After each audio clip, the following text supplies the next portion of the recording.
Graças a Deus. Eu cumprimento os irmãos com a paz do Senhor. Quem está feliz com Jesus hoje? Encontre uma pessoa bonita do seu lado e dê um sorriso para ela. Ficou difícil aí? Se não tiver ninguém bonito aí, é só olhar aqui para cima, tá? Mas não é para mim não, é para o pastor Igmar, né? Parece manequim de vitrine de terno, né? É uma alegria estar aqui com vocês nessa noite, nessa linda conferência missionária, né? No dia do início da grande festa, ouvi aqui o nosso missionário da Nigéria falar, é emocionante. Isso é só uma premissa daquilo que Deus tem para vocês aqui nesses dias. Alguém trouxe a Bíblia? Abra sua Bíblia comigo no livro do Gênesis.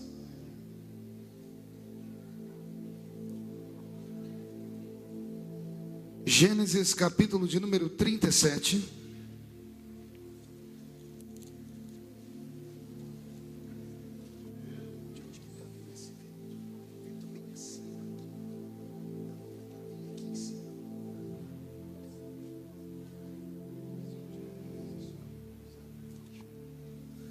Gênesis capítulo de número 37 e o versículo de número 19. Quem encontrou, diga amém. Quem não encontrou, peça socorro. Se alguém gritar socorro, para não achar o livro do Gênesis, tem que orar pela vida da pessoa, né? Está escrito assim: e diziam um ao outro, lá vem o tal sonhador. Vou ler de novo. E diziam um ao outro, lá vem o tal sonhador. Feche a Bíblia, coloque no banco, na cadeira e pegue na mão de um sonhador que está do seu lado. Aperte a mão dele ou dela com carinho, até eles falarem aleluia. Pentecostal que não faz barulho está com defeito de fabricação, não é? Vamos orar? Pai, nós te exaltamos e te glorificamos. E nós entendemos que dentro de alguns minutos, e esta linda igreja ficará pequena para o tamanho da glória que o Senhor vai mandar do alto dos céus. Os que vieram tristes começarão a saltar de alegria. Os que vieram se arrastando não voltam se arrastando para casa. Hoje voltarão voando nas asas de um novo tempo.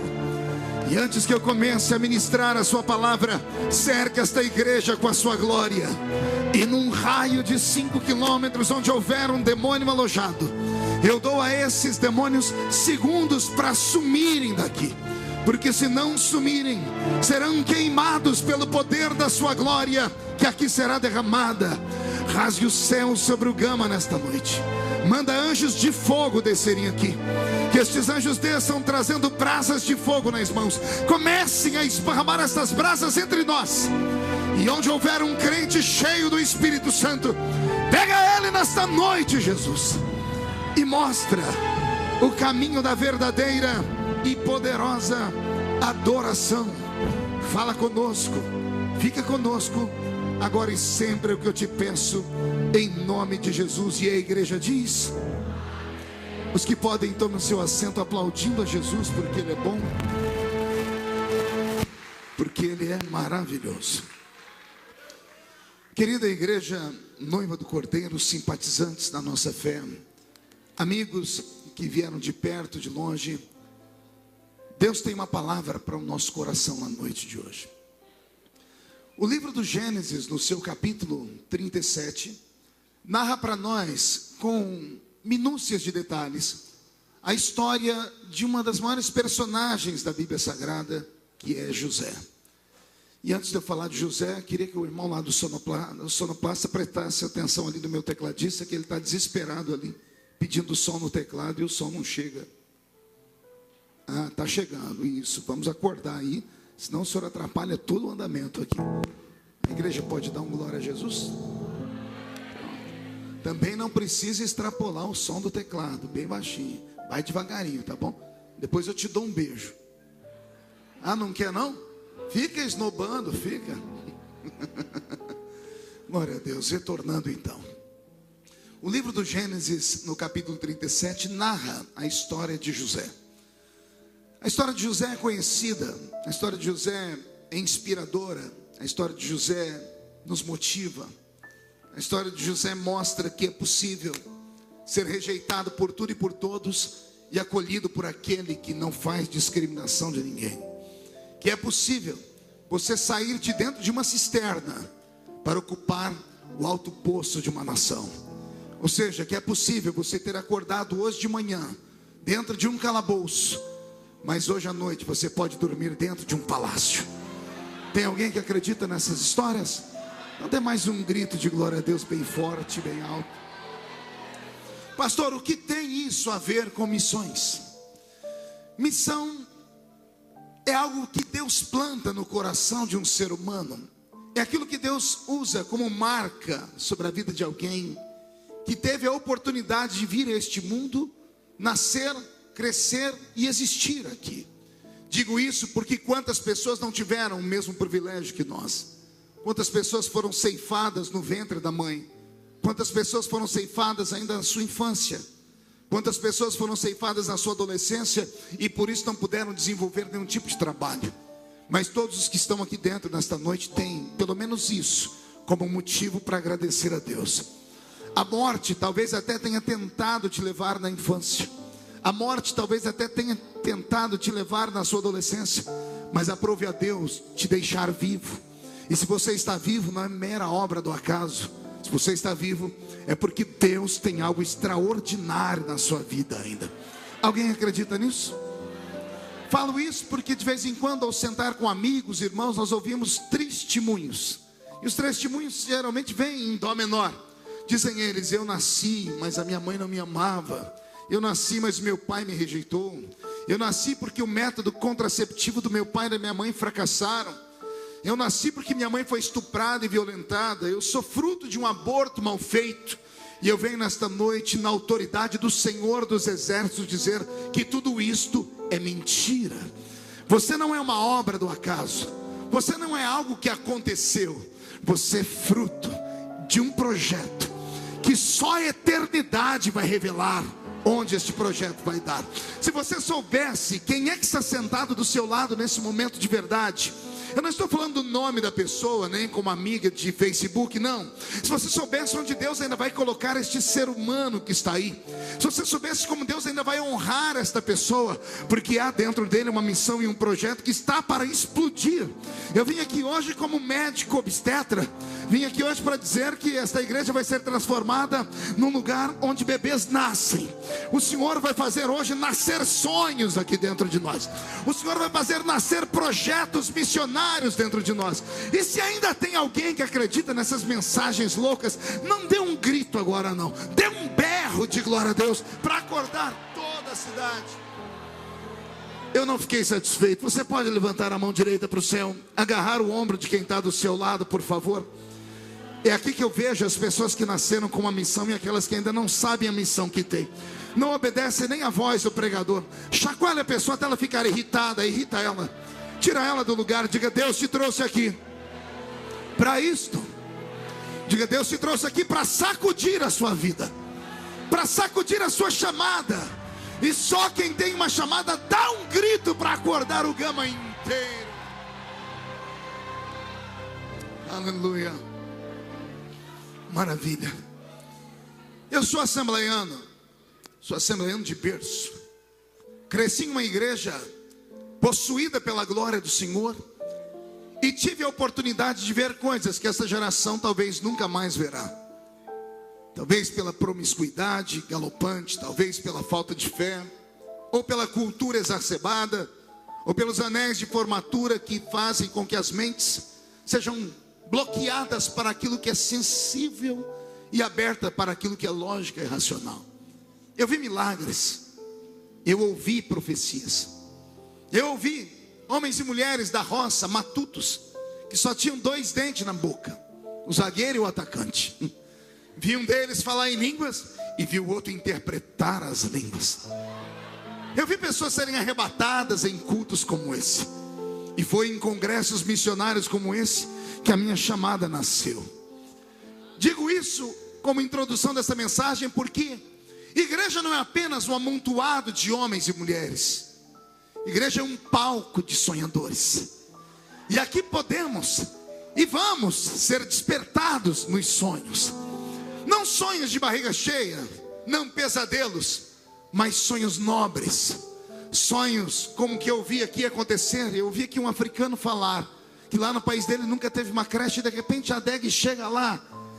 Esse tipo de sonho, um sonho que vai além do nosso egoísmo, um sonho que atinge pessoas, que muda a vida de pessoas, que salva pessoas. Que Deus esta noite plante na sua alma o que Ele plantou na minha alma quando criança.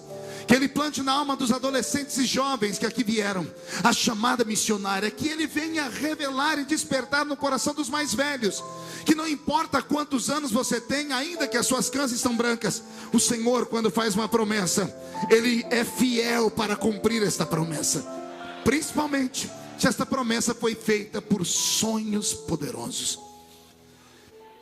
Eu queria nesta noite contar um pouco da minha história.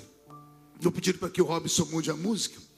As pessoas que hoje vão me ouvir pregar já não querem muito ouvir o pastor pregar, querem ver o pastor Marco Feliciano. Porque eu prego desde criança. Eu tinha 13 anos quando agarrei o microfone para pregar pela primeira vez. E hoje eu tenho 42, um cara de 50, corpinho de 60. E você ri porque não é você. Só Jesus sabe como os dias têm sido pesados. Todavia, desde a minha infância com o Senhor, congregando nesse ambiente simples que eu disse, numa Assembleia de Deus onde os instrumentos que tínhamos eram uma sanfona e um pandeiro. Nesse ambiente a minha alma foi moldada, porque eu tinha referenciais. Diga comigo, referenciais. Não ouvi direito. O que falta à nossa geração são referenciais. Quais eram os referenciais que nós tínhamos? Nós tínhamos homens apaixonados por Deus nos púlpitos.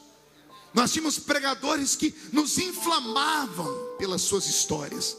Nós tínhamos livros que nos cativavam. Tínhamos uma escola dominical que nos faziam ficar apaixonados.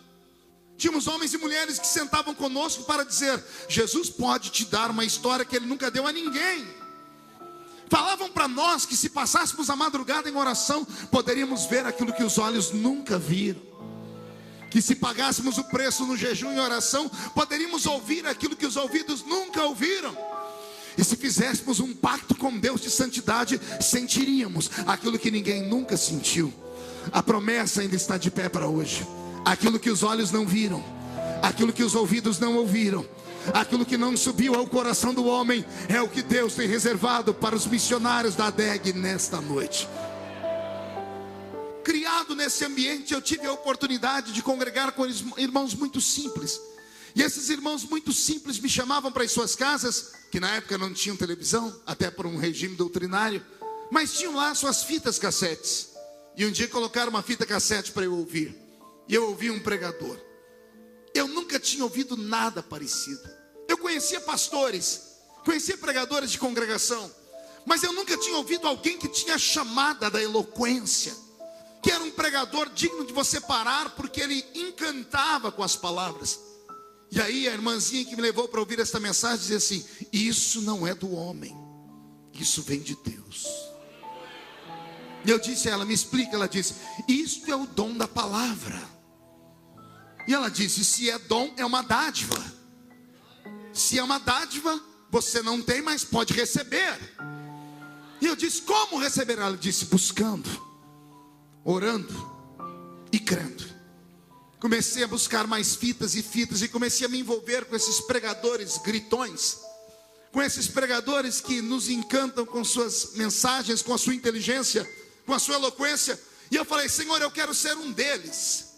E o Senhor então me fez uma promessa em profecia. Alguém acredita em profecia aqui ainda?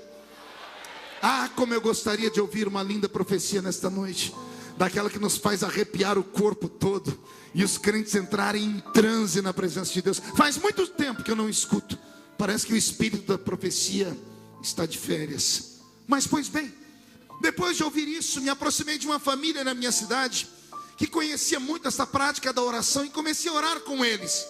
Até que um belo dia um deles disse assim: olha, vai ter uma festa missionária no sul do país.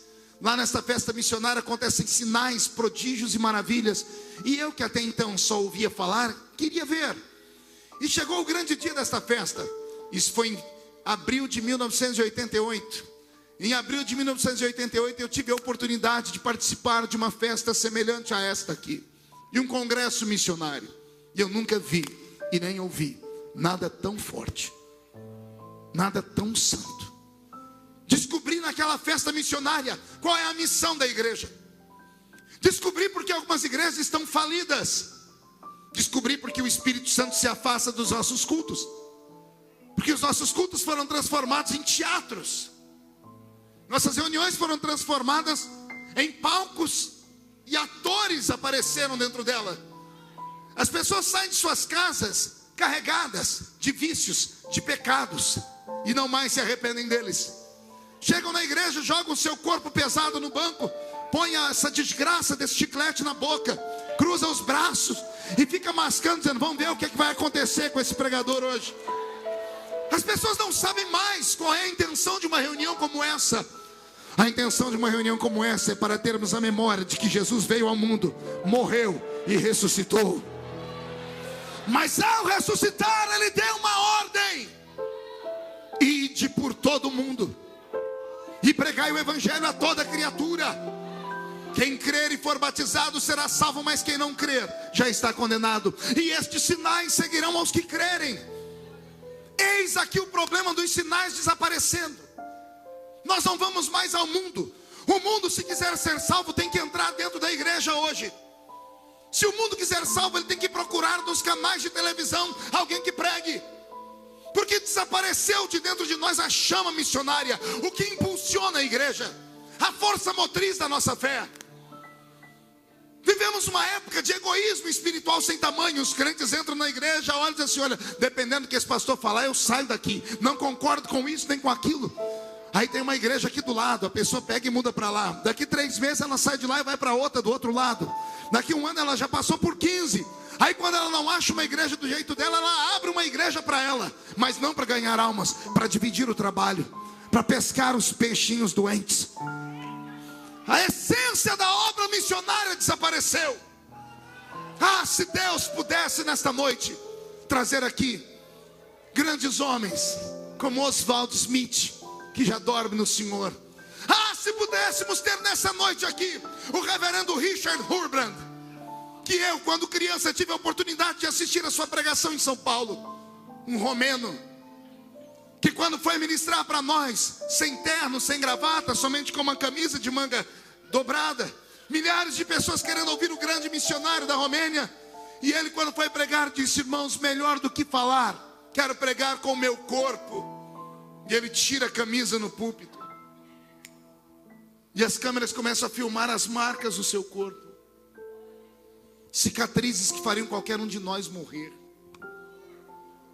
E ele com o microfone dizer: eu assisti o meu filho de 7 anos ser assassinado na minha frente, porque eu não neguei Jesus como Salvador.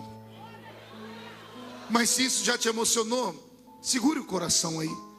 Ele diz que quando trouxeram para ele o filho de 7 anos e disseram: você já suportou tudo, já arrancamos as unhas das suas mãos por mais de 20 vezes, já faz 14 anos que você está longe da sua esposa, você perdeu tudo, matamos os membros da sua igreja, mas você não nega a sua fé. Eis aqui a prova final. Trouxeram o filho dele e colocaram um revólver na cabeça da criança e disseram: nega ou matamos. E o reverendo Richard, com o coração apertado, com a voz embargada, disse: eu dobrei meus joelhos e disse: Senhor, isso eu não aguento. E quando ele disse: Senhor, eu não vou suportar, o filhinho dele se soltou do soldado, agarrou ele e disse: papai, não negue Jesus. A gente se encontra logo em uma outra vida. Eram essas mensagens que faziam meu coração queimar e que me deram a base de sustentação da minha chamada hoje. Coisa que já não ouvimos mais. Nossos filhos querem ser parecidos com o Ronaldinho Gaúcho ou com o Messi. Nossas meninas querem ser parecidas com a Débora Seco ou com a Gisele Bündchen. Nossas igrejas se transformaram em verdadeiros espetáculos e nós perdemos a essência da fé. Oxalá nesta noite, o Deus da Bíblia, o Deus da minha vocação, comece a passear no meio desta igreja. E comece pelo seu Espírito a tocar os corações. E que haja um batismo diferente nesta noite. Que haja um batismo de quebrantamento neste lugar. E se tem alguém que acredita, diga: fala conosco, Deus.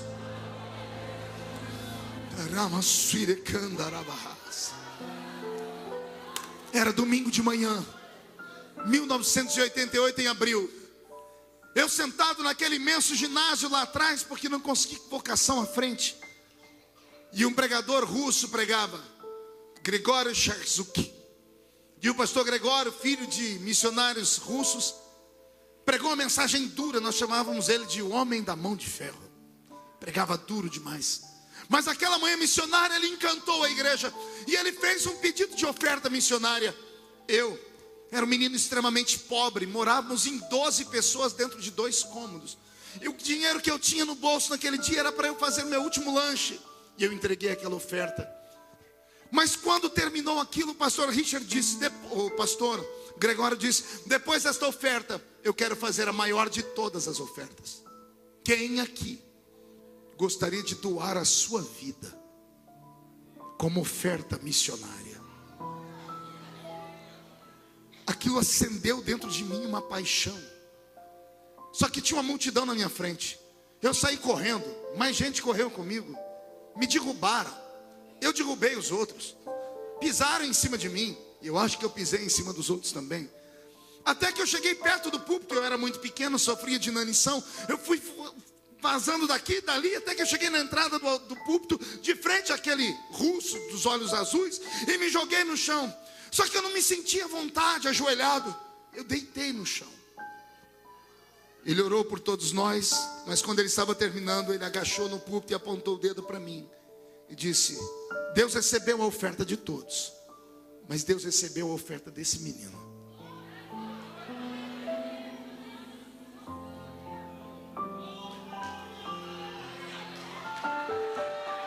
O meu coração queimou. Comecei a sonhar. Comecei a o quê? Deus ama sonhadores. Mas o sonhador tem que lutar para que a porta se abra. Eu trabalhava nesta época numa empresa, eu era guarda-mirim. E me ensinaram a mexer numa máquina que era o tataravô da internet, chamado Telex. Quem lembra do Telex aqui? E eu comecei a trabalhar com a máquina de Telex. Nós tínhamos os endereços de todas as embaixadas. E eu descobri a embaixada da Romênia, porque o missionário Richard Hurland me tocou. E eu entrei em contato com a embaixada e pedi para eles me mandarem livros. E eles me mandaram livros e uma fita cassete na época. E eu passei meses ouvindo aquela fita, até que eu decorei tudo que estava naquela fita. Peguei aquele livro que me mandaram, marquei uma audiência com o meu pastor, que não era nada fácil. Meu pastor era um homem muito ocupado. E o dia que ele disse: vou te receber sábado à tarde. Sábado à tarde eu peguei o meu imbornal. Alguém sabe o que é imbornal aqui? Ah, tem um povinho aí que tem um pé na roça. Imbornal era um saco que a mamãe da gente fazia para levar a marmita para a roça. Porque eu apanhava, nos finais de semana eu trabalhava até sexta, todo sábado eu ia para a roça com a minha família. Apanhava laranja, algodão, café e trabalhei no corte de cana também. Peguei meu imbornal, coloquei lá dentro da minha Bíblia toda rasgada, porque era uma Bíblia que eu não tinha condições de comprar. Coloquei lá dentro o livro da Romênia e a fita. Meu pastor me atendeu. Eu usava uma chinela havaiana naquela época, não essas hoje que até em Hollywood tem. Era aquelas que às vezes era um pé de uma cor e o pé de outra. E embaixo, como arrebentava, a mãe da gente colocava um grampo. O grampo chamava Ramona. A gente se andava, quando batia o pé no chão saía fogo, né? Oh, glória. E eu cheguei na casa do meu pastor, toquei a campainha, ele me atendeu, me mandou para a sala. Ele disse, e meu pastor tinha uma marca, pergunte qual. Só falo se todo mundo perguntar. Ele era baiano. Mas não é um baiano normal não, ele era um baiano sem pescoço. Tem 2 tipos de baiano. Tem o baiano com pescoço e o baiano sem pescoço. O baiano sem pescoço é brabo demais, gente. É aquele que a cabeça é colada aqui no tronco. E esse era o meu pastor. Ele olhou para mim e falou comigo em baianês. o que é que tu quer aqui, menino? Eu disse, ô pastor, eu vim falar para o senhor da minha chamada missionária. Ele disse, e é? Tu tem chamada missionária? É? Eu disse, tem, pastor. Ele falou, e para onde é? Eu disse, é para a Romênia. Ele disse, oxe, onde é que fica isso? E eu comecei a falar para ele, falei, pastor, a Romênia fica no norte da Europa, próximo à Rússia. A Romênia, pastor, tem uma capital chamada Bucareste. E as igrejas lá são chamadas igrejas subterrâneas. Eu li um livro chamado Torturado por Amor a Cristo. E eu comecei a orar e Deus foi falando no meu coração. E eu comecei a falar e o pastor falou, e tu vai falar o que lá? Você sabe falar a língua deles? Eu falei, pastor, eu já sei falar algumas coisas. Ele disse, o que? Fale aí. E eu soltei uma frase, em noroeste da România, em Bucareste. Ele disse, o que você falou? Eu falei, não sei, pastor. Foi, como é que você sabe falar isso? Eu tirei a fita, eu falei, está aqui, pastor. Mas se eu tive facilidade para decorar, eu aprendo a língua rápido.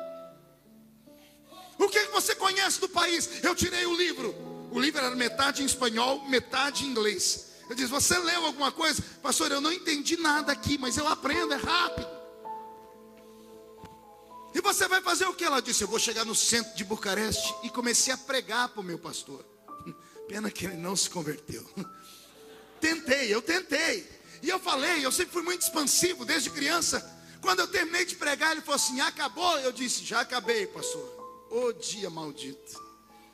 Ele falou assim para mim, menino, sente aí, porque agora você vai ouvir uns pares de verdade. Eu disse, o que é que eu vou ouvir, pastor?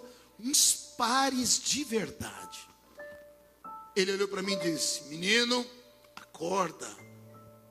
Onde você mora? Eu disse, na Vila Tatu. Seu pai é rico? Eu disse, não tenho pai. No meu RG, o nome do meu pai é um tracinho.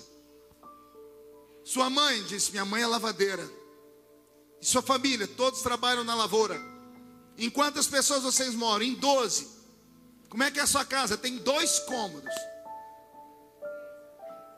Você congrega onde? Eu disse, no salãozinho da rua 1. Era um salãozinho de 4x3. E você quer ser missionário na Europa, meu filho? Meu filho, esquece isso. Obra missionária na Europa é para filho de americanos dos olhos azuis, cheios de dólar, com passaporte livre para entrar e sair em qualquer lugar. Você é brasileiro. Você é orlandinho. Você mora num lugar que ninguém nunca ouviu falar.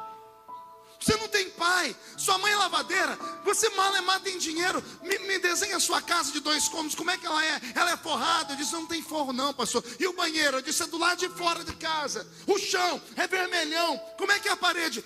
É rebocada com barro. Ele olhou para mim e disse, menino, esquece isso.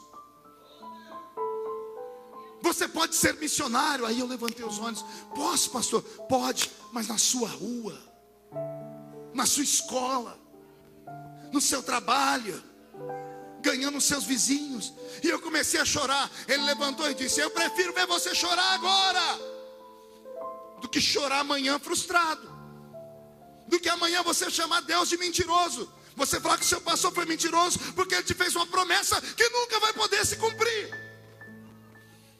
Que ele me deu um aperto e disse assim, sonhe, mas sonhe baixo. Sonhe, mas coloque o pé no chão. Ele falou para mim, não conte para ninguém sobre essa conversa. Eu não prometi, por isso que eu estou contando aqui. Ele falou, você vai incendiar a juventude daqui a pouco. Eu tenho um monte de maluco aqui na igreja. Eu saí daquele dia da casa do pastor. Cheguei na minha casinha, estava todo mundo trabalhando ainda. Minha mãe não havia chegado em casa e o restante estavam na roça. O quarto onde nós morávamos, e dormíamos lá em 8 dentro desse quarto, e o restante dos quartos dormiam na cozinha, onde a gente esparramava colchões. Ele tinha uma janela feita de madeira, e a janela era fechada com uma tramela. Isso ninguém conhece. Oxi, vocês conhecem tramela? A minha mãe tinha uma máquina de costura Singer, daquela de pedalar. Isso ninguém conhece também. Eu subia nesta máquina de Singer porque eu era muito pequeno. Como eu disse no início, eu sofri de inanição. Eu não conseguia atingir o parapeito da janela. Então eu subi em cima dessa máquina, e ali era o meu ponto de encontro com Deus. Coisa de crente novo convertido, maluco. Eu li na Bíblia que Abraão tinha um carvalhais de Manre, que Gideão tinha um ponto de encontro com Deus. Todo mundo tinha um lugar. Eu falei, eu também vou arrumar o meu. O meu é em cima dessa máquina, olhando para o pasto. Porque quando eu abri aquela janela, ela dava por meio de um pasto. E os meus únicos assistentes ali eram um boi, uma vaca, um cavalo que passava por ali de vez em quando. Naquele dia, eu fiz um ato de loucura, ou de fé, depende de quem escuta. Eu peguei minha Bíblia rasgada e abri ela em Isaías capítulo 6, versículo 8.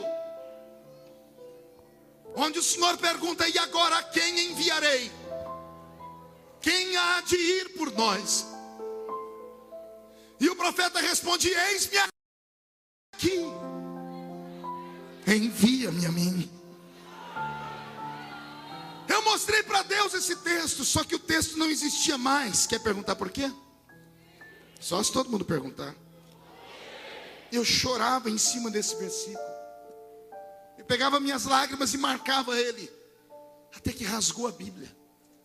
Não tinha mais ele, só tinha o lugar dele. Era para provar a Deus que eu tinha paixão por almas, que eu queria ser alguém, que eu queria dar sentido à vida das pessoas. Missionário não é um vagabundo como dizem. Missionário é um vendedor de sonhos, é um entregador de esperança, é o oxigênio que falta para aqueles que estão quase morrendo asfixiados. Isso é o missionário. E eu falei, Deus, por que o Senhor não deixou escrito aqui que tinha que ser rico? Porque o Senhor não disse aqui que tinha que ser filho de homens ricos?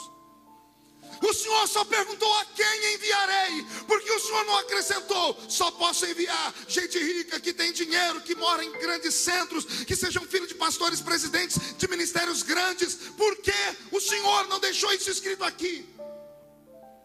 E eu comecei a chorar. O que eu vou falar agora não é para qualquer um ouvir, não. É só para quem é espiritual. O céu fechou. Soprou um vento tão forte, as nuvens começaram a rolar, ficou tudo cinza de repente. Começou a dar trovoadas, relâmpagos, e começou a chover. Quando eu senti o vento trazer a chuva, eu desci da máquina. Quando eu fui fechar a janela, eu ouvi um grito do meio dos trovões. E o grito disse assim: eu não preciso de dinheiro,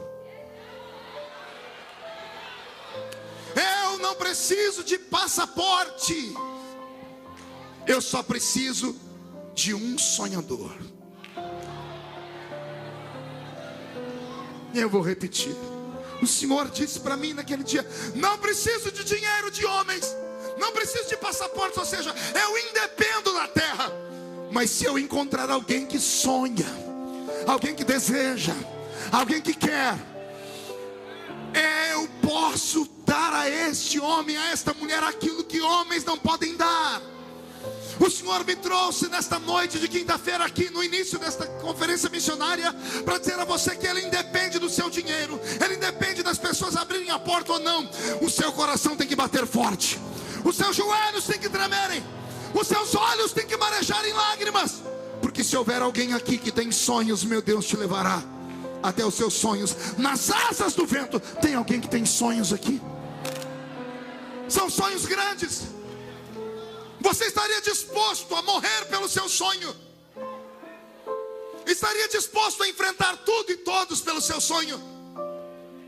Ou você é daqueles que se acomodou com o ministério, com a convenção, com o saláriozinho que te dão, e por causa disso rompeu com os seus sonhos, sepultou eles? Ou você é como aqueles que, mesmo tendo sonhos e promessas de Deus, se embrenharam por uma vida natural nesta terra, se formaram, têm anéis de formatura no dedo, e de vez em quando se pega chorando de madrugada, e olha e diz assim: mas eu tenho tudo, eu tenho casa, eu tenho emprego, tenho dinheiro, tenho família. O que é esse vazio aqui dentro? Vou te contar o que é este vazio. Este vazio foi provocado por você, num culto missionário, atingido por uma emoção ou pelo Espírito Santo. Você disse: Deus, eis-me aqui. Parece que ninguém tinha ouvido, não é? Parece que ninguém escutou. Jesus, quando esteve nessa terra, fez uma única reclamação. Ele disse assim: a seara é grande, E são poucos? Quando Deus pega alguém dizendo, eis-me aqui, Ele anota em um livro. Deus não entende como uma brincadeira. Deus não entende como uma emoção. Ele anotou em algum lugar lá o dia, a hora e o minuto que você disse, eis-me aqui, conta comigo. E você estava disposto. Mas de repente você teve a infelicidade de congregar num ambiente cheio de coveiros espirituais. Aqui no Gama não tem, em Brasília não tem, só tem na minha cidade isso. Homens e mulheres que estão na igreja e perderam os seus sonhos e não querem que ninguém mais sonhe. Homens e mulheres que vivem de perseguir os outros que têm uma vocação. Que sentam com você e dizem assim, ei, calma, vai devagar. Eu já fui como você, eu já fui assim também. Esses coveiros matam os sonhos, sepultam os projetos. Deus me trouxe nessa noite aqui para te dar uma palavra. Se afaste deles. Reveja os seus amigos. Reveja as pessoas que te aconselham. Não sente perto dessas pessoas depressivas que nós temos na igreja. Pastor, como é que eu vejo uma pessoa depressiva? É simples, você está numa Assembleia de Deus, num culto pentecostal, e a pessoa não abriu a boca nem para respirar, comece a ter dúvidas. Não, pastor, é que eu não sou mais menino. Quando eu era menino eu gritava por qualquer coisa. Até quando falava que alguém morria eu dava glória a Deus. Agora eu sou maduro. Maduro nada. Você está enferrujado. Os seus sonhos não aconteceram. E você não quer que o sonho de ninguém aconteça. Pois eu estou aqui hoje para despertar uma geração de sonhadores. Eu quero que Deus levante no nosso meio malucos. Eu quero que Deus levante meninos e meninas loucas. Você não está entendendo? Vou falar de novo. Eu quero que Deus volte a levantar homens e mulheres que estão nesse mundo, mas não são deste mundo. Que não olham o mundo natural. Que não testam a vida como se natural fosse. Esta igreja é uma igreja que vive do sobrenatural. Ou você crê que o seu coração está acelerado agora. Qual continente mesmo o Espírito Santo soprou aí? Foi África. Eu tive o capricho de ver, enquanto o nosso missionário aqui falava da África, eu vi olhos brilhando. Eu vi algumas pessoas inclinarem a cabeça. E o Senhor dizia ao meu coração, eram eles que deviam estar na Nigéria. Mas venderam os seus sonhos. Trocaram por um prato de lentilhas. Até quando? Até quando a igreja vai viver neste mundo de maneira indiferente? Será que vamos viver para ver acontecer aqui o que aconteceu no restante do mundo? Na Europa principalmente? Onde igrejas hoje são alugadas para 4, 5 igrejas, uma só. São alugadas, e os que alugam é porque não tem mais membros. Alugam de manhã para uma etnia, à tarde para outra, no meio-dia outra e assim por diante. Será que nós vamos assistir aqui igrejas gigantes serem transformadas em mausoléus? Serem transformadas em oficinas? Não, pastor, há um avivamento no Brasil. Me prove. Pastor, olha o tanto de evangélicos que tem. Quem foi que te disse que quantidade é sinônimo de avivamento? Eu queria saber a qualidade desses crentes. Eu queria saber onde é que está a fé firmada na cruz do Calvário. Alguém que ainda ao entrar no templo guarda os seus pés porque sabe que aqui é um lugar santo. Alguém que tenha coragem de ir para o enfrentamento da verdade. Alguém que não se envergonhe do Evangelho de Cristo, porque ele ainda é o poder de Deus para a salvação de todo aquele que nele crê.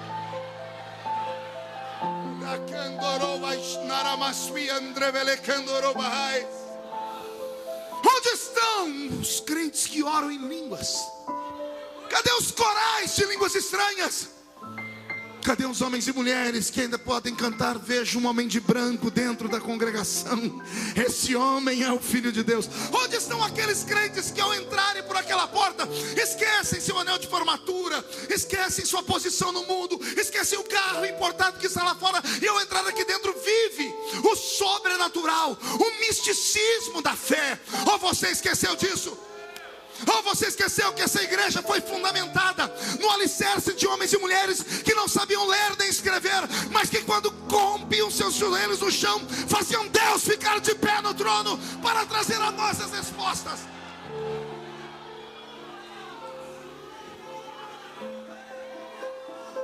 É África.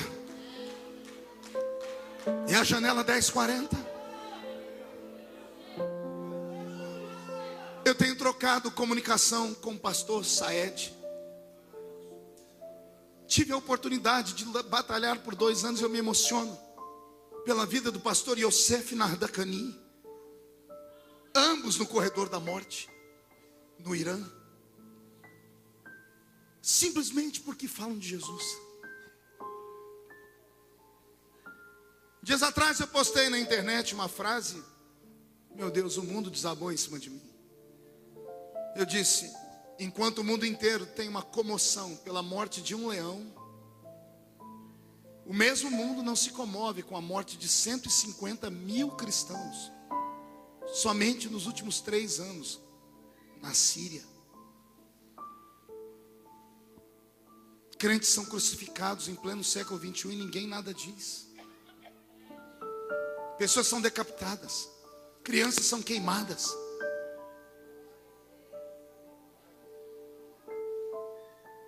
Onde está a força missionária? Onde está a revolução da fé? Aquilo que os americanos fizeram na década de 50, 60, eles impregnaram o mundo com o evangelho, por isso se tornaram a maior potência do mundo. E hoje o mesmo país que mandou missionários cerceia direitos de missionários pregarem. Até quando? Como pode o maior país cristão abaixo da linha do Equador, com o maior número de pentecostais do mundo, que é o Brasil, viver a maior corrupção da história? Pela Bíblia Sagrada, o avivamento, quando ele chega, a corrupção vai embora, os reinos são trocados, há uma pureza, a saúde. Se o nosso país está em avivamento, porque somos o maior país corrupto da história, porque nossas pessoas morrem na fila do SUS, porque crianças espancam os nossos carros nos semáforos, morrendo de fome, e alguém vem me dizer que estamos em avivamento? Conversa fiada. Vou te dizer qual é o sentimento dos nossos grandes líderes, dos que comandam as grandes igrejas. Eu estava pregando em São Luís do Maranhão, num grande congresso, a Conimad, 100 mil pessoas. Foi um evento extraordinário. Estamos eu, o pastor Josué Irion e outros pregando. Eu voltei tão animado daquela festa. Desembarquei em Ribeirão Preto. Minha esposa foi me buscar. Minha filhinha Karen era pequenininha ainda. Vi minha filha com saúde, minha esposa bem vestida. Fui comemorar, fomos para o McDonald's. Comemos um lanche. Coloquei um hino no carro e viemos descendo a avenida Castelo Branco. Esqueci o nome da avenida em Ribeirão Preto. Saí do shopping. E eu parei no semáforo.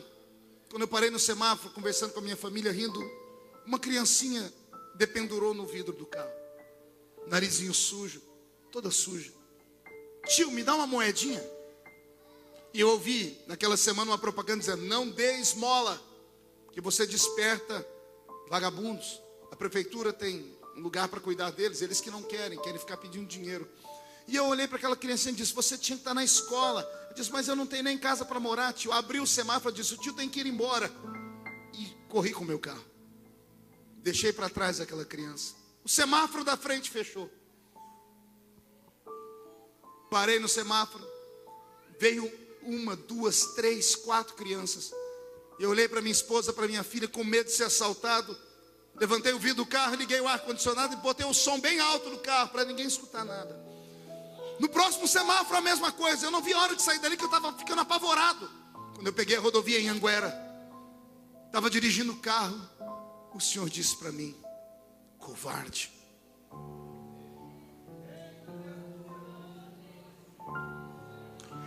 E eu olhei para o céu, achei que era uma voz minha, continuei dirigindo. Aí entrou a voz de novo, mas dessa vez ela gritou: eu tive fome e não me destes de comer. Eu tive sede e você não me deu de beber. Eu estive nu e você não me vestiu. Eu fiz a pergunta: quando eu fiz fiz isso, Jesus. Jesus disse: ali atrás. E ele falou para mim: você pregou para 100 mil pessoas, deu sentido a 100 mil, mas deixou uma criança sem uma moeda. A igreja precisa acordar. Deus quer que quando você entra na rua da sua casa, alguém grite: lá vem o sonhador. Deus quer que o próximo culto que você chegue, alguém grite: lá vem a sonhadora. Alguém que vai sonhar com um mundo melhor, alguém que vai sonhar com uma chamada maior, alguém que vai sonhar com uma revolução que pode começar hoje à noite aqui no Gama. Não é preciso ser um grande pregador para ganhar almas. A minha função é entreter a plateia, a sua é trazer plateia para que eu entreta. A minha função é pregar a essas pessoas, a sua é arrastá-las aqui para dentro. Deus vai te dar um poder nesta noite tão grande, que você vai ter um magnetismo pessoal como você nunca antes teve. Está pronto para isso? Você será o centro das observações da sua escola. Você será o centro de atenção do seu trabalho. Deus está te dando uma unção nesta noite, e esta unção vai começar a irradiar glória. E esta glória vai curar os enfermos. E nós então faremos com que a volta de Jesus se apresse. Alguém crê nisso? Dê mais um grito de glória a Deus. Sonhe e ouse sonhar. Você nunca irá além dos seus sonhos. O homem é aquilo que o homem sonha. Onde a sua mente te leva, é lá que você pode chegar. Se você ficar olhando para os obstáculos crescerão diante de você. Se você parar para ouvir derrotados, os derrotados terão você na fila deles daqui uns dias. Você será o próximo. Se você parar para ouvir pessoas que não têm fé, incrédulos, que vão dizer para você: a terra é bonita, a terra manda leite e mel, tem cachos de uva que precisa de 2 homens para carregar, mas lá dentro tem gigantes. E os gigantes são tão grandes que nós somos parecidos como um gafanhoto perto deles. Se você acreditar nesses, você vai ver a terra, mas não vai experimentar nela. Mas que Deus levante entre nós alguém que grite hoje: ei, pera lá, tem gigante sim, mas quem prometeu a terra é maior do que eles.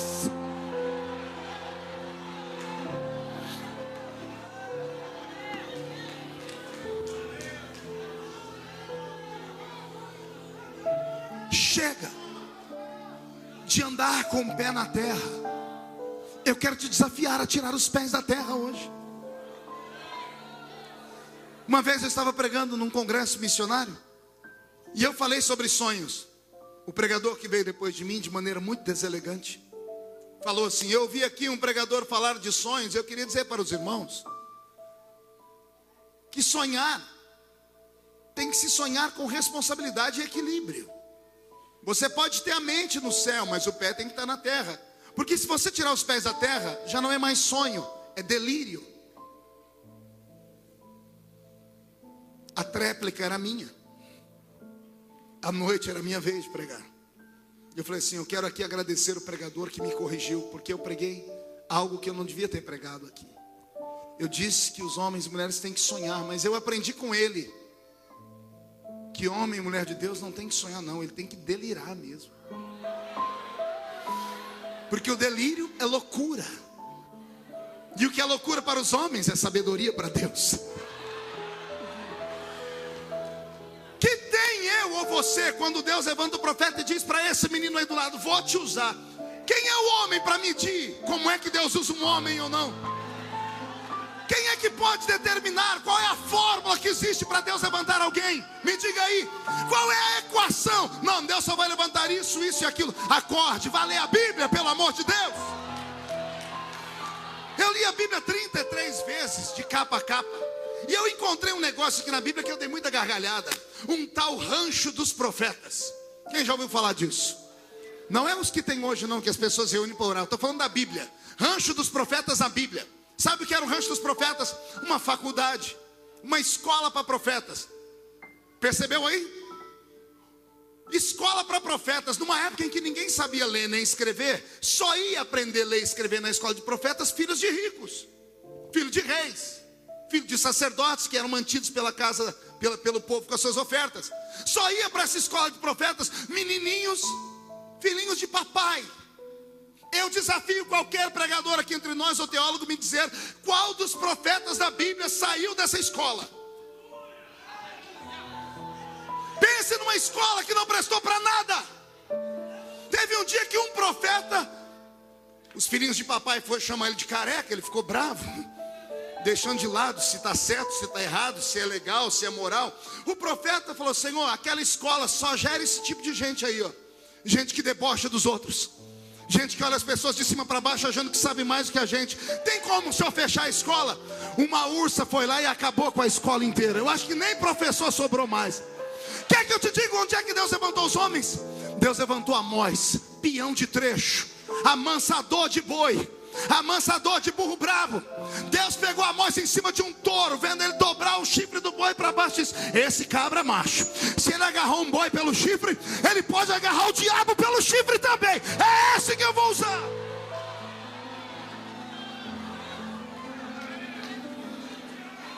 Tem um que está trabalhando na padaria. Trabalhando aonde? A quanto velho o seu irmão, diga: você sabe qual é o horário que o padeiro mais trabalha? É quando está todo mundo dormindo. O padeiro tem uma profissão nobre. Ele mata o sono dele para fazer comida para aqueles que vão acordar de manhã terem força para o trabalho. Deus pegou um homem amassando a massa dentro de uma padaria de madrugada. O nome dele era Oséias. Se esse camarada passa a madrugada fazendo pão para o meu povo, ele não vai negar o pão que eu tenho para dar ao meu povo. É assim que Deus levanta. Deus não fica levantando homenzinhos e mulheres pela aparência. Ainda bem que Deus não usa ninguém pela aparência. Se Deus usasse alguém pela aparência, eu e você seríamos o último da fila. Deus não usa as pessoas pelo intelecto. Deus não pode usar uma pessoa cheia de si. Ele quer pessoas vazias, porque aí eles podem serem cheios dele. Deus quer te dar aquilo que ele nunca deu a ninguém. Mas pelo amor de Deus, reage. Reage. Reage como, pastor? Lute pelos seus sonhos. Faz os seus sonhos se materializarem na sua mente. Procure conhecer. Siga os passos. Ora, todas as vezes que eu termino um culto, muitas pessoas, muitos jovens, até obreiros dizem: como é que eu faço para chegar onde o Senhor chegou? A resposta é tão simples: quer chegar onde eu cheguei? Passe por onde eu passei. Faça o que eu fiz. Mas o preço é alto. Meu apelido na minha juventude na igreja era fanático, santarrão, beato de igreja.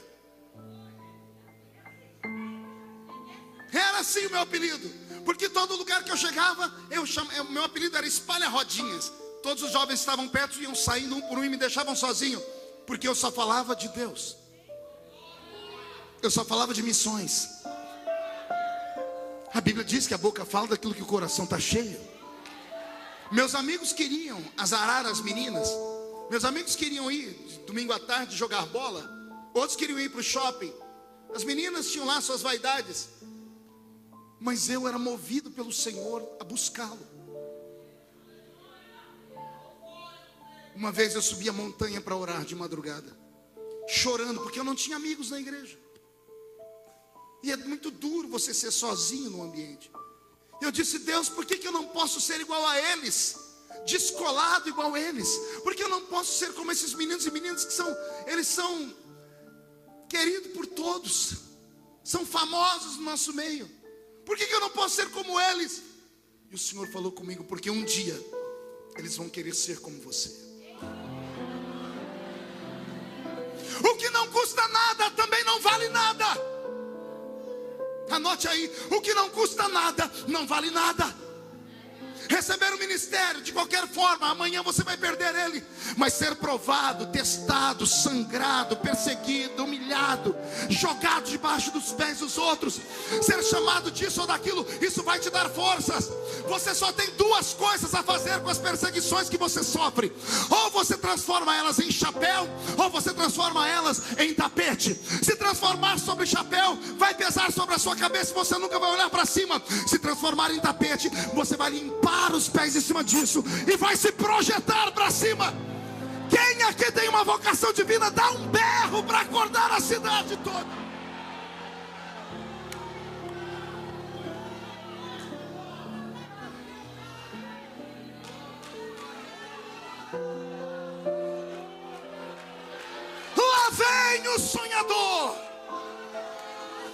alma vai ficar possuído por sonhos nesta noite. Eu quero começar a profetizar. Posso, pastor Aguimar? Mamãe, em nome de Jesus, não se apavore nessa madrugada. Sua filha vai te acordar aos soluços e aos choros. Eu sei que a senhora já é acostumada.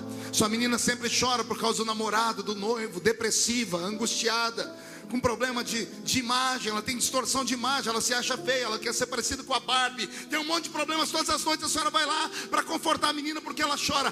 Esta noite a menina vai chorar também. Mas ao entrar no quarto dela, não se assuste. Ela não vai estar agarrada a uma fotografia de um namorado, nem um pedaço de roupa. Não estará agarrada a um travesseiro. Ela estará ajoelhada no canto da cama. E ela vai estar gritando: Deus, me dá as nações por herança. Alguma mãe acredita nisso aqui? Então pega a profecia, senhora. O seu filho será uma bênção. O seu filho será usado, será um dos últimos pregadores antes da volta de Jesus. Eu estou profetizando. Pega a palavra. O seu filho será o maior pregador do Brasil. Deus vai levantar ele ou ela como missionários. E não duvide. Sonhe. O que te separa dos animais irracionais é isso. Animais irracionais agem por instinto. Nós somos imagem e semelhança de Deus. Ser imagem e semelhança de Deus é um poder que nem nós sabemos o que é. Quando o homem comeu do fruto do conhecimento do bem e do mal, Deus deu um grito no Éden de desespero. Você lembra do grito de Deus? Eis que o homem agora é como um de nós. Você não entendeu? Deus estava se referindo a ele, ao Filho, ao Espírito e aos anjos. Eis que o homem agora é como um de nós. Você não é normal. Se você soubesse quem você é, você não estaria me olhando com essa cara feia, parecendo que foi batizada num pote de vinagre. Nem com esse olho seco, parecendo olho de sapo que morreu no dia de enchente. Segura aí. Também não estaria em silêncio com essa boca de aço, essa boca de ferro, esse queixo de concreto. Você estaria adorando a Deus.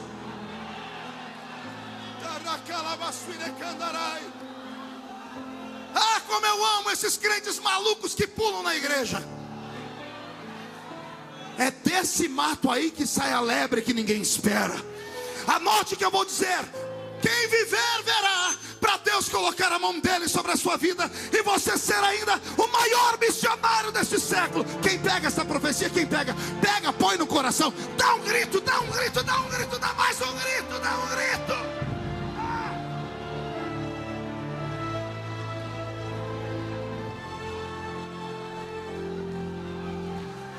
Nuega mais tu e andrevele candoros tu ida maharamana caravassas.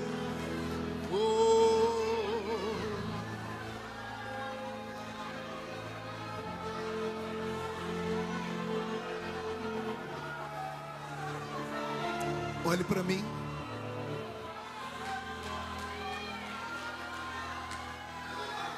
Eu encontrei meu velho pastor, pastor José, bispo dos Santos. Eu encontrei numa situação tão deprimente. Ele havia deixado a família, desaparecido. Pensávamos que ele tinha sido assassinado, porque ele sumiu do mapa. Encontramos ele 15 anos depois. Estava pregando em Paranaguá, no Paraná, e alguém me procurou no fim do culto dizendo que tinha um velho que morava naquelas ilhas, que dizia que tinha me pastoreado, e ninguém acreditava nele.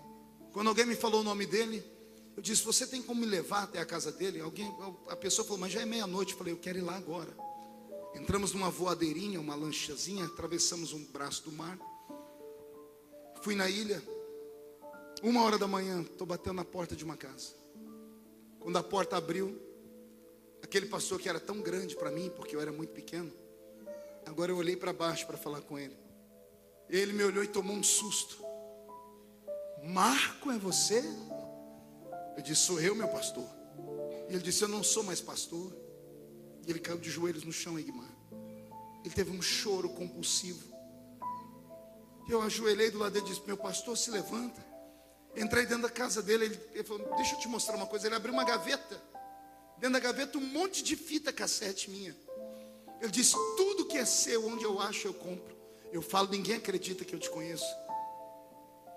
Ah, Marco, por que eu não acreditei na sua chamada, filho?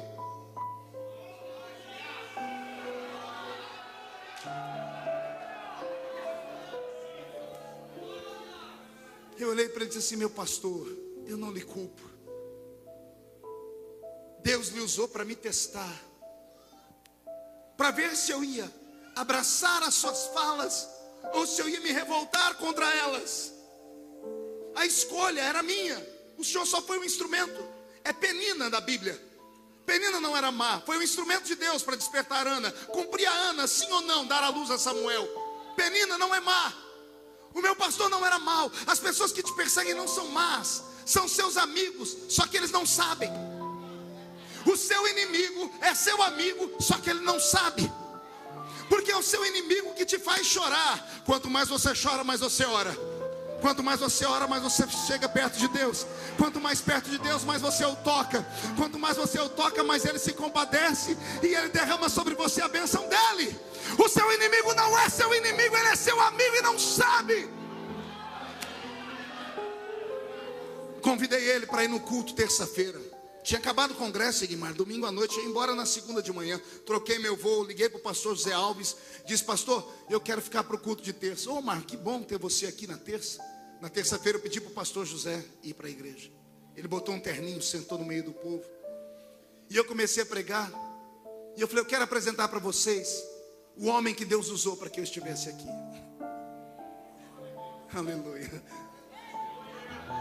Eu queria que ele ficasse de pé. Fica de pé, pastor José Bispo. E o pastor José Bispo ficou de pé. E eu coloquei aquele homem no lugar onde ele deveria estar, como um herói da fé. Porque a igreja faz assim com a gente. Faça 99 coisas boas e você é anjo. Faz uma errada, você é demônio. Deus não é injusto. A igreja é, o ministério é. Deus não é injusto.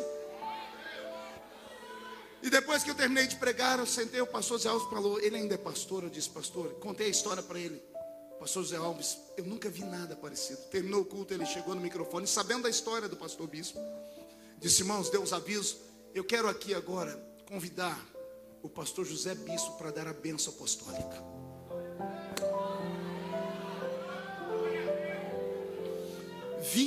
Anos sem subir num púlpito. Aleluia. O velhinho pegou o púlpito tremendo. Ele disse, pastor, só tem certeza? Pastor José Alves disse, certeza, dê a bênção apostólica. Pastor Bispo deu a bênção apostólica. E naquele dia Deus falou comigo, filho, existe ex-empresário, existe ex-atleta, mas não existe ex-ungido. Anotou aí? Não existe ex-ungido. E se tem algum ungido entre nós, que as pessoas disseram que você perdeu, eu estou aqui para dizer que o dom, o meu Deus te deu sem arrependimento. Você está no lugar errado, rapaz. Ah, mas lá não me aceito, então vá para outro lugar. A seara continua sendo grande. Interessante, já estou partindo para a conclusão. Eu nunca fui à Romênia. Já preguei em 73 países, 3.800 e poucas cidades do Brasil. Eu tenho mais de 20 milhões de DVDs esparramados em inglês, espanhol e português. Escrevi 18 livros, uma enciclopédia. Meu site é um dos mais visitados do Brasil. Minha página no Facebook tem 3 milhões de seguidores. Sou muito conhecido. Mas eu nunca fui à Romênia. E não foi por falta de convite. Ouviram as histórias, o CD chegou lá. Já me convidaram, eu nunca consegui me articular para ir, não tive tempo. Mas há 2 anos atrás eu estava em Jerusalém pregando. Fiz um batismo de 140 pessoas no Rio Jordão. E quando eu terminei o batismo no Jordão, todos de pé, quando eu fui orar para encerrar aquele culto, aproximou-se do rio perto de mim 3 gigantes. 2 homens e uma mulher, nenhum deles com menos de 1,90 m. Polacos, olhos azuis. E eles usavam roupa de batismo branca, só que aqui no peito deles estava desenhada a imagem de Maria. E eles chegaram falando comigo em inglês, perguntaram se eu podia batizá-los. A igreja toda olhou para mim, eu interpretei para eles querem ser batizados. Todo mundo olhou para a camisa deles, para a bata que estava desenhada Maria. E eu fiz com eles a pregação de Filipe. Conhecem Jesus? Conhecemos. Eles eram anglicanos, uma vertente que se separou do catolicismo, como nós nos separamos do catolicismo também. E eles fizeram a confissão de fé, disseram que Jesus era o Senhor deles e que Maria era apenas um símbolo. Disseram, nós cremos em Jesus e queremos ir para o céu. Eu olhei para aquela multidão na minha frente e disse, está escrito aqui. Filipe olhou para o eunuco de Candace e disse para ele, se você crê, ele disse, creio de todo o coração. A água está aí, o que me impede de ser batizado? E eu desci nas águas de novo e batizei aqueles 3. Mas antes eu perguntei, por que vocês vieram aqui se o grupo de vocês está lá? E eles disseram, é porque nós olhamos para cá e nós 3 vimos o Espírito Santo descer aqui. Igual está na Bíblia. O nosso povo entrou no reteté, no mistério.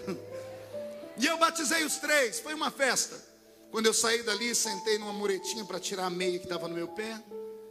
Um dos gigantes chegou perto de mim e disse assim, quando o senhor for à Romênia, vai visitar a nossa igreja?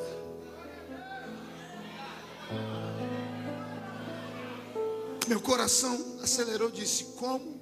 Ele disse, nós somos da Romênia. Depois que caiu o comunismo, o evangelho entrou forte lá. Quando o senhor for à Romênia, vai pregar na nossa igreja. O Espírito Santo veio a mim e disse assim, eu faço isso. Eu realizo sonhos. Nem sempre do jeito que você quer, mas é do jeito que eu quero. Eu plantei a Romênia no seu coração, mas como você não foi à Romênia, eu trouxe a Romênia para dentro de você. Alguém acredita que Deus ainda levanta homens e mulheres aqui? Alguém acredita na chamada missionária? Alguém acredita que a sua vida pode dar sentido a muitas vidas ainda? Eu vou fazer um convite nessa noite. Eu queria saber onde estão os homens e mulheres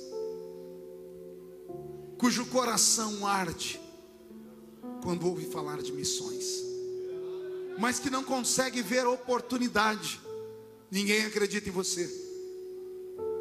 Você chorou muito quando jovem, quando adolescente, mas o seu ministério não rompeu. A igreja vai inclinar a cabeça, e eu quero você saindo do seu lugar e vindo aqui perto de mim. Você conhece Desejo Missionário, Robson? Não conhece, né? Você nasceu tem menos de 15 anos, né?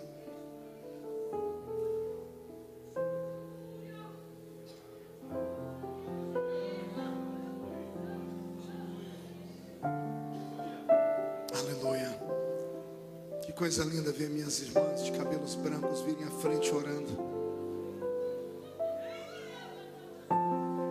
Eu acredito nos seus sonhos. Eu acredito. Eu não me escandalizo. Eu acredito. Eu acredito porque sou uma prova viva de que Deus entra numa vila e pega um menino sem experiência, sem dinheiro, e levanta ele como um divisor de águas em uma nação. A igreja toda de pé. Vocês são uma raridade para Deus.